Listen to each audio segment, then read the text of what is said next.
festivities today, I'd like to recognize some of the folks who were in attendance. A big welcome to Twins owner Mr. Jim Polad, as well as Twins President Dave St. Peter and Chief Baseball Officer Derek Falvey. This next group that we'll be honoring in a special pregame ceremony tomorrow night, and who are here today to support their manager, the members of the 1987 World Champion Twins. Let's have a big hand for them. And of course, our guest of honor, please welcome Tom Kelly, along with his wife Sharon.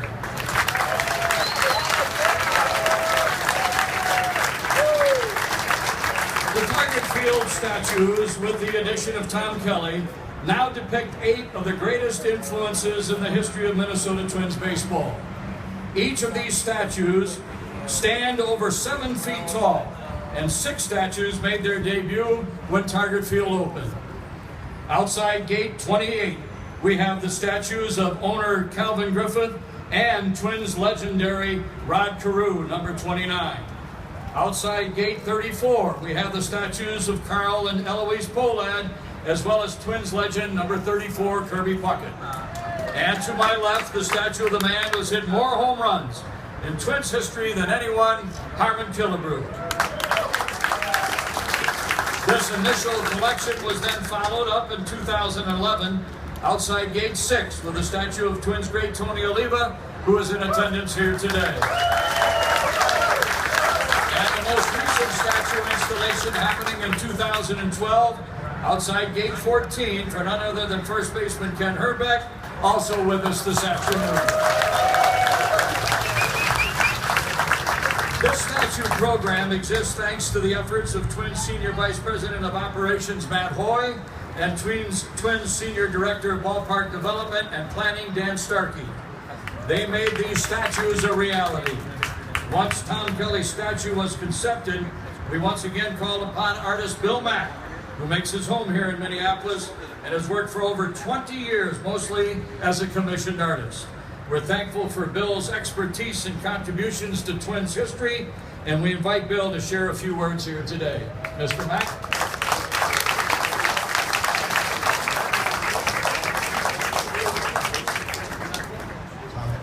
First, Dave, I'm kind of noticing a lot more sculptures over here. Pretty good, pretty impressive to have you all here. Just want to say one thing that's unique about this. It's different than all the other ones. The other ones kind of froze a moment in time, a specific moment. With Tom, he was here 15 years and started out, pretty young man, and 37 years old when he won the first World Series. So this kind of represents Tom's career, his whole career from the beginning to the end. But we went back because this is the 30th anniversary. And picked a young Tom Kelly, so it's just a little different than the other ones. It's kind of a composite of their 37 is pretty young. I'm older than him, so I say. Thank you, Bill. Tom Kelly, TK, took over as manager of the Twins in September of 1986. He held that seat for 2,384 games until his retirement after the 2001 season. During that time, he accumulated 1,140 wins, first on the Twins all-time list. He's the first Twins manager to have his number retired. Number 10 was selected as the manager of the Twins' 40th season anniversary all-time team, and in 2000, and named one of the 50th greatest Twins in 2010. He led the Twins in his first full season to the 1987 World Championship, and 5 years later took a last place team in 1990, propelled it to the 1991 World Series Championship. He's one of the most respected names, not only in Twins history, but throughout baseball. So without further ado, Tom, it's time to unveil your statue.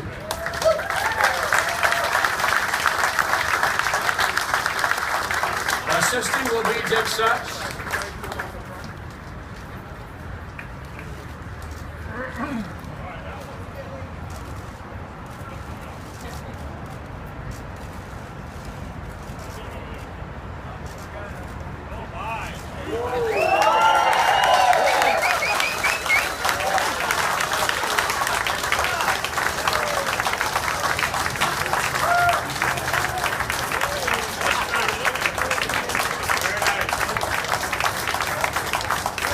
Before we bring TK to the podium, I'd like to invite Twins Hall of Famer and National Baseball Hall of Famer, number 28, Bert Blyleven, to the podium to share a few words. Bert? Thank you. Great turnout here for TK. This is my honor, I think, for speaking to you, TK, for every player that played under your leadership.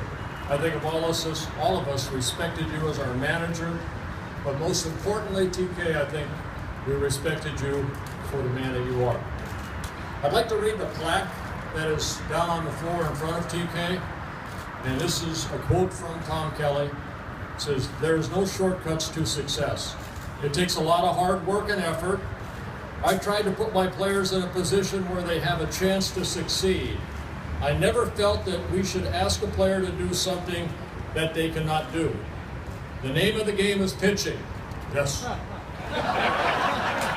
Pitch and catch. That's what it's all about, and some have a difficult time understanding that.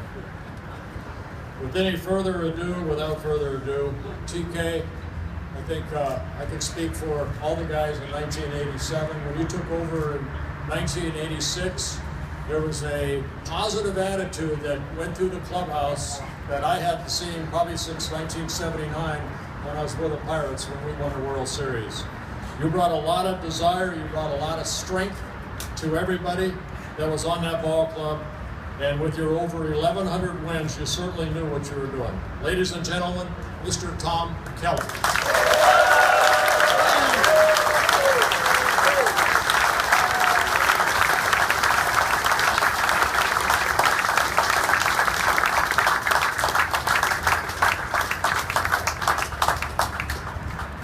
I keep looking down because when Bert's around, I'm afraid of another hot foot. So if you excuse me if I do look down occasionally, because I still think he's going to get me again like he did back in 1986, which was a good one. But I can't thank the Twins enough, Dave St. Peter, the Polat family, for instilling honor my way. I like to think these kind of tributes or awards or trophies are a result of many, many other people. I could not begin to thank the people that I need to thank for helping me along the way. All the way back to George Brophy, farm director in 1971, who gave me a chance to be a player in the Minnesota Twins organization, gave me a chance to be a manager in the minor leagues.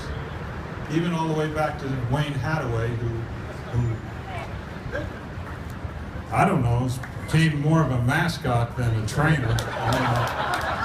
But enough said about that. But, you know, because there's a wrong way, a right way, and a Hathaway. That's that. If you're thinking about moving to Melbourne, Florida, see Wayne. He'll tell you all about Melbourne. But a number of people that I probably need to thank, the Jim Rances, Bob Gebhardt, Andy McPhail, and of course Carl and Eloise Polat, who trusted me with their team and their investment. And the players are the ones that got the job done for us, for all of us in the state of Minnesota and the upper Midwest. They got this team here in '87 who we're honoring this weekend. They're the team that got the monkey off the back of the state of Minnesota by winning that World Series.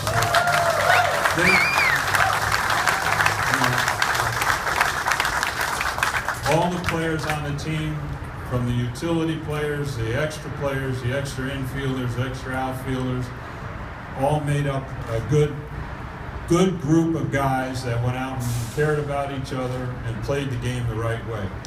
And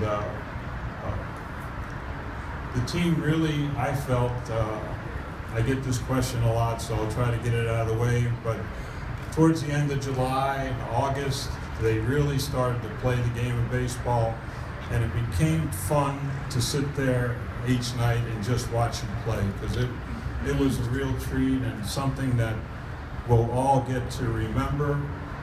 It's a memory that's not going to go away, and winning the World Series is certainly one of the highlights of our lives. So there's no way around it. You can't do it without these fellas, and I'm just riding their coattails because they got the job done. And we're so all very appreciative of their work and the effort they put in to make the Minnesota Twins #1. And fortunately for some of us that we're there for, got 2 of these rings, which are very, very special. And that's a story for another day. But trying to thank everybody, it's impossible. I can't do it. I appreciate the Athertons of the world, the Mark Davidsons, all the way through. They're all terrific. They all stood well for the Minnesota Twins, and they're all very special people. So thanks to all the coaches. We're all great. Just fabulous. So I'm glad we have such a nice crowd here tonight, and we can enjoy the ball game and root the Twins on. If Mr. Mahler pitched us good tonight, we'll do okay. Right, Paul? If we don't pitch good, we got a few down here that might be able to give it a go. I know Mr. Reardon, the way he's talking, that he can go out there and get a couple guys out. I know that for sure. He hasn't shut up about it. So, again, I need to shut up because I know it's hot out there. I appreciate everybody being here. Mr. Mack, this is great. I don't know if I should say this or not, but I guess I did manage during the steroids era. I just didn't know if I took any or not. Maybe I did. I did. Thanks, everybody. Thank you.